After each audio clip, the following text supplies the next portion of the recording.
மனிதானே மகத்தானவன், மனிதானே மகத்தானவன், மனிதானே மகத்தானவன். தமிழக அரசியல்ல பெரியார் ஒரு முக்கியத்துவம் வாய்ந்தவர்னு நம்ம சொல்லலாம். காரணம் என்னன்னா, அவரை வச்சுதான் இன்னைக்கு அரசியல்னு நிறைய பேர் சொல்லிட்டு இருக்காங்கன்னு நம்ம கண்கூட பார்க்குறோம். ஆனா இதெல்லாம் ஒரு காலகட்டத்துல பெரியார் என்ன செஞ்சிருக்கிறாருங்கிற விஷயம் கூட யாருக்கு தெரியாம இருக்குன்னு தான் நம்ம புரிஞ்சுக்க வேண்டியது இருக்கு. இப்ப காலகட்டத்துல ஏதாவது ஒரு சின்ன நியூஸ் வந்தாலும் கூட ஏதாவது வாட்ஸ்அப் இல்ல ஃபேஸ்புக்குன்னு அது ஸ்ப்ரெட் ஆகுறதுக்கு வாய்ப்பு இருக்கு. அந்த காலகட்டத்துல அவர் என்ன செஞ்சிருக்கிறாரு, ஏது செஞ்சிருக்கிறாருங்கிறது அவங்க சிலர் சொன்னதை வச்சுதான் இன்னைக்கு பேசப்படுறாங்கன்னு நம்மளால புரிஞ்சுக்க முடியுது. இப்போ சீமான் அவர்கள் தொடர்ந்து சில விஷயங்கள் சொல்லிட்டு வர்றாரு பெரியார் பத்தி. இப்போ அவர் ஏதாவது மக்கள் மத்தியில ஒரு பதற்றத்தை ஏற்படுத்துற மாதிரி அவர் பேசிட்டு வர்றாருன்னு சொல்லலாம். ஆனா இருந்தாலும் மக்கள் மத்தியில இவர் பேசும்போது தான் பதற்றமான ஒரு கேள்வி வருது. ஏன்னா திருச்சி ஸ்ரீரங்கம் முன்னாடி, கோயில் முன்னாடி கடவுளை நம்புவன் காட்டு மிராண்டி அப்படின்னு எழுதும்போது வராத பதற்றம் இப்ப இவர் பேசும்போது தான் வருமா? தமிழக மக்களுக்கு அந்த உணர்ச்சி பொங்கி பெரியார் பத்தி பேசிட்டாரு, பதற்றத்தை ஏற்படுத்திட்டாருன்னு. ஆனா சில விஷயங்கள் நமக்கு இங்க புரியுறது இல்லைன்னு தான் நம்ம பேசப்படணும். அப்போ அந்த காலகட்டத்துல அவர் யாரு இருந்திருக்காங்க? இப்போ பெரிய சீமானுக்கு பெரிய லெவல்ல யாரும் இப்ப விமர்சனம் வைக்கலன்னு தான் நம்ம சொல்லலாம். எதிர்த்து எடப்பாடி பழனிசாமி அவர்களும் மேலோட்டமா பேசிட்டு போயிட்டாரு. இப்போ விஜய் அவர்களும் அவர் ஒரு பெரியார் ஒரு கண்ணா நினைச்சு ஏதோ ஒரு என்னோட கொள்கை அப்படின்னு சொன்னவர் கூட மேலோட்டமா ஒரு அறிக்கை கொடுக்கலன்னு தான் நம்ம பேசப்படணும். இப்போ திமுக சார்பிலையும் பெரிய லெவல்ல இல்லைன்னு தான். ஆனா இப்போ துரைமுருகன் அவர்கள் அவர் பாவம் பெரிய ஒரு மூத்த அமைச்சர்னு சொல்லலாம். ஒரு நல்ல கைத்தேர்ந்த ஒரு நபர்னு தான் நம்ம சொல்லலாம். ஆனா அவர் நேத்து பத்திரிகையாளர் சந்திப்புல இந்த மாதிரி கேள்வி கேட்கும்போது அவர் ஒரு விஷயத்த சொல்றாரு. அதாவது பெரியார் பத்தி பேசுறவங்க பிறப்ப நான் சந்தேகப்படுறேன் அப்படின்ற மாதிரி ஒரு சில கருத்துக்கள் சொல்றாரு. அப்போ ஒரு பெரிய மனுஷன் நம்ம பார்க்கப்பட வேண்டியது இருந்தாலும் சில விஷயங்கள் அதாவது பெரியார் பேசுனது இப்படிதான் பேசினாரு, ஏன் சீமான் இப்படி பேசியிருக்கிறாரு, தவறு தானே, சீமான் பேசுறது தவறு அப்படின்னு இவர் ஆதாரத்தை எடுத்து வச்சு அவர் என்ன கருத்து சொல்றாரு. ஏன்னா ஜனநாயகத்துல ஒவ்வொருத்தரும் கருத்து சுதந்திரங்கிறது ஒண்ணு இருக்கு. அவர் அந்த மாதிரி ஒரு கருத்து சொல்லும் போது இல்ல இப்படிதான் அவங்க பேசினாரு, நீ சொன்னது பொய் அப்படின்னு சொல்லியிருக்கலாம் போல இருக்கு. ஆனா இந்த மாதிரி ஒரு விஷயத்த பெரியார் பத்தி பேசுறவங்களே பிறப்ப நான் சந்தேகப்படுறேன்ற மாதிரி விஷயம் தான் அண்ணாமலை அவர்கள் அதுக்கு ஒரு கண்டனத்தை தெரிவிச்சிருக்கிறாரு.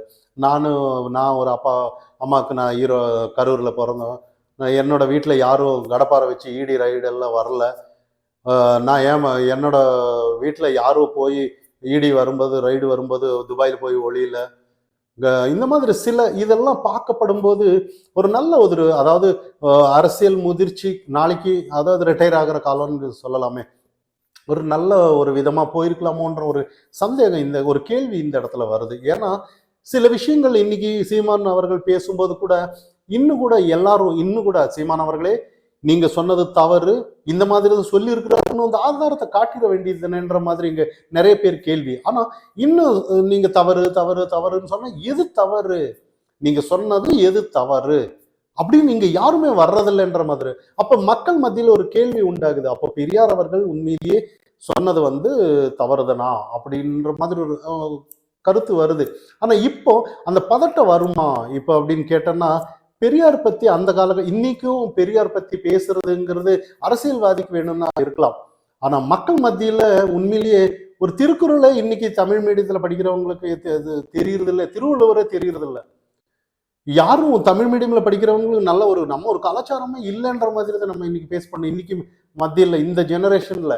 அப்போ இன்னும் பெரியார் பத்தி பேசிட்டு இருந்தோம்னா இங்க எல்லாம் காலம் கடந்து விட்டுச்சுன்னு நம்ம சொல்லலாம். ஆனா இருந்தாலும் இப்போதைக்கு பதட்டம் வருமானு கேட்கும்போது அது உண்மையிலேயே பதட்டம் வராதுன்னு தான் நம்ம சொல்லலாம். அரசியல்ல அவரை தூக்கி பிடிச்சவங்களுக்கு கூட சிம்பிள் விஷயம்தான். இப்போ பெரியார் பத்தி சீமான் சொல்லியிருக்கிறாருங்க போது சிம்பிள் விஷயம். பெரியார் இன்னைக்கு ஆதரிக்கிறவங்க பாருங்க, இது பண்ணியிருக்காரு சீமான் அவர்களே இப்படிதான் பண்ணியிருக்கிறாரு, இவர் இப்படிதான் சொல்றதுக்கு ஒண்ணும் இல்லையா அப்படின்ற மாதிரி இப்ப சீமான் அவர்கள் கேட்கிறாரு. அதாவது புத்தகத்தை எல்லாம் பொது உடைமை ஆக்கி விட்டுருங்க, எல்லாரும் படிக்கட்டும், மக்கள் முடிவு செய்யட்டும் அப்படின்னு சொல்றாங்க. இது கருத்து தானே அப்படின்ற மாதிரி. நம்ம யாருக்கு ஆதரவா நம்ம அந்த மாதிரி ஒரு விஷயத்துக்காக சொல்ல வரல. இது பதட்டம் ஆகுங்கிற அளவுக்கு இது பெரிய விஷயம் இல்லைங்கிறத நம்மளோட கருத்தை ஒழியா எப்படி பதட்டம் ஆகுன்ற மாதிரி தான். இப்போ ஜனநாயகத்துல கருத்துரிமைங்கிறது ஒரு விஷயம்தான். இப்ப ஸ்ரீரங்கத்துல அந்த அந்த இதுதான். அப்பவே பதட்டம் ஆகல. இப்ப எப்படி அவர் சொன்னது பதட்டம் ஆகுங்கிற நிறைய கேள்விகள் மக்கள் மத்தியில இருக்கு. இதெல்லாம் தாண்டி இன்னைக்கு ஆளுநர் தரப்புல நிறைய குற்றச்சாட்டுகள் இன்னைக்கு அரசுக்கு இன்னைக்கு திமுக அரசு மேல வச்சிருக்கிற முதலமைச்சரின் ஆணவம் நல்லதல்ல, அடிப்படை கடமைகளை செய்ய சொல்வது சிறுபிள்ளைத்தனமானது, அபத்தமானது என முதல்வர் கூறுகிறார். பாரதத்தை ஒரு தேசமாகவும் அதன் அரசமைப்பு ஏற்றுக்கொள்ளாத முதல்வராக இருக்கிறார் முதலமைச்சரின் இத்தகைய ஆணவம் நல்லதல்ல அப்படின்னு ஒரு சில 2 நாளைக்கு முன்னாடி கொடுத்திருந்தாரு. இப்போ அடுத்ததா ஒரு அதிரடியை கொடுத்திருக்கிறாரு. அதாவது ஆளுநரின் அடுத்த அதிரடி, அதாவது தமிழகத்தில் 60 ஆண்டுகளாக சமூக நீதி பேசப்படுகிறது, ஆனால் சமூக நீதி தமிழகத்தில் நிலைநிறுத்தப்பட்டதா என்றால் அதுதான் இல்லை. அதாவது தலித்துகளுக்கு எதிரான வன்முறைகள் மற்ற மாநிலத்தில் அதிகமாகவே நடக்கிறது.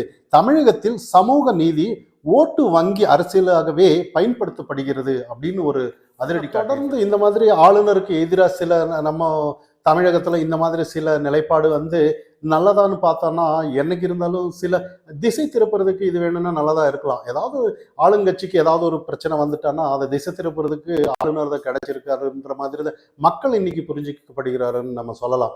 பொதுவா அரசியல் அமைப்பு சட்டத்துல எழுதியிருக்கு, அதாவது ஆளுநர் எந்த ஒரு விசேஷத்துக்கு போனாலும் கூட அங்க தேசிய கீதை பாடணும் அப்படின்னு சொல்லி. ஆனா இங்க அதுக்காக அவர் தமிழ்த்தாய் வாழ்த்துக்கு முக்கியத்துவம் கொடுக்கலையான்னு சொன்னோம்னா, தமிழ்த்தாய் அவர் தூக்கி பிடிக்கிறார். நம்மளோட தமிழை எங்க போனாலும் அவர் நிறைய செஞ்சிருக்கிறாருன்னு தான் நம்ம இந்த இடத்துல பார்க்கப்படணும். இன்னைக்கு என்ன நடந்தாலும் அரசியல் தமிழகத்துல திராவிட மாடல் தான், எல்லாம் எது நடந்தாலும் திராவிட மாடல் தான் அப்படின்னு பேசப்படுறாங்க. அண்ணாமலை சில விஷயத்த அஜித் நம்ம ரேஸ்ல துபாயில போயிருந்திருக்கிறாரு. உண்மையிலேயே அஜித் மற்றும் உண்மையிலேயே அவர் ரியல் ஹீரோ தான். நம்ம பார்த்த வரைக்கும் சீரியஸாவே சொல்லணும்னா எல்லா படத்துல தான் ஹீரோவா இருப்பாங்கன்னு சொல்றேன். அவர் தான் உண்டு, தன்னோட வேலை உண்டு, இன்னொன்னு நம்ம தேசத்தை நேசிக்கிறவர், இன்னொன்னு தமிழ்நாட்டு கலாச்சாரத்தை நேசிக்கிறவர், எல்லாமே நேசிக்கிற ஆளுன்னு தான் நம்ம சொல்லலாம். இது இல்லாம நமது தேசத்துக்காக இன்னைக்கு தேர்ட் பிரைஸ் வாங்கியிருக்கிறாருன்னா உண்மையிலேயே அது நமக்கு மிக்க மகிழ்ச்சி தான் சொல்லலாம். ஆனா இன்னைக்கு எந்த ஆட்சி இருந்தாலும் சரி தமிழ்நாடு லோகோ தான் அவர் பயன்படுத்தியிருப்பாருன்னு நம்ம சொல்லலாம். இப்போ அந்த விஷயத்த இவங்க சில விஷயம் அண்ணாமலை அவர்கள் சில கருத்து சொல்றாரு, அதை நீங்க பார்த்துட்டு வாங்க. நாளைக்கு அஜித் F1 ரேஸ்ல துபாயில டாய்லெட்டை பயன்படுத்தினா உதயநிதி ஸ்டாலின் என்ன சொல்லுவார்னா, திராவிட மாடல் ஆட்சியால தான் துபாயில டாய்லெட்டை பயன்படுத்துறாங்க, ஏன்னா வேற வழியில் நான் சொல்ல வேண்டிய கட்டாயம். அந்த மனுஷன் எந்த காட்ஃபாதர் இல்லாம சினிமாவில் நடிச்சு ஒரு மிகப்பெரிய நடிகராக வந்திருக்காரு. No Godfather. உதயநிதி ஸ்டாலின் மாதிரி முட்டு கொடுக்கறதுக்கு ஒரு சந்தானமும் பின்னாடி ப்ரொடியூஸ் பண்றதுக்கு ஒரு ஸ்டாலின் ஐயா இருந்தாங்களா? இல்ல. தனி மனிதனாக சந்தானத்துடைய காமெடியை வச்சு பாதி படத்தை ஓட்டினார். தனி மனிதனாக அவரே பிரேக் எடுக்கிறார். எவ்வளவு தைரியம் பாருங்க. ஒரு உச்சத்தில் இருக்கக்கூடிய நடிகர் பிரேக் எடுத்து அவருடைய பேஷனை ஃபாலோ பண்றார். அதிலே 3வது இடத்துல அவருடைய டீமை கொண்டு வந்திருக்கார். இதற்கு திராவிட மாடல்னு சொன்னாங்கன்னா, இங்க மைக் இருக்கு, நான் காரி துப்ப முடியாதுங்கன்னா வெளியே போனதுக்கு அப்புறம் காரி துப்பிக்கிறேன்.